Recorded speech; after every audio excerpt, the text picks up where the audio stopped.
Il-ħamis ingħata bidu għall-aħħar Kunsill Ewropew għal din is-sena, kunsill li fih ilaqqa l-mexxejja tal-Istati Membri tal-Unjoni Ewropea fosthom il-Prim Ministru ta' Malta Joseph Muscat. Fost it-temi fuq l-aġenda ta' dan is-summit hemm il-pjan ta' investiment ippreżentat mill-Kummissjoni Ewropea ftit tal-ġimgħat ilu, pjan li se jalloka 315 biljun euro tul it-3 snin li ġejjin. Il-Kunsill mistenni japprova wkoll it-twaqqif ta' Fond Ewropew għall-investimenti strateġiċi.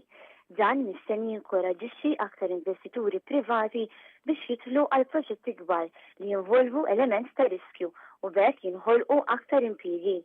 Pajjiżna sottometta 5 ideat ta' investiment.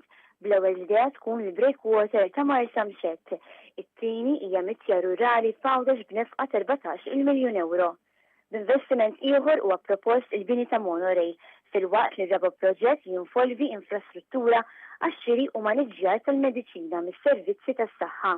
L-aħħar proġett propost huwa l-iżvilupp ta' ċentri ta' akkomodazzjoni soċjali għal persuni b'diżabilità.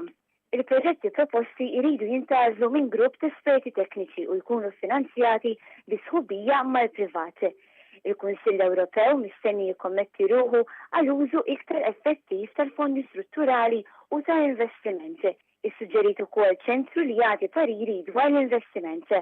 Waqt is-summit kien diskussa wkoll il-kriżi fl-Ukrajna u l-implikazzjonijiet fuq relazzjonijiet bejn l-Unjoni Ewropea u r-Russja. Dan is-summit huwa l-ewwel wieħed tal-President tal-Kunsill Ewropew Donald Tusk.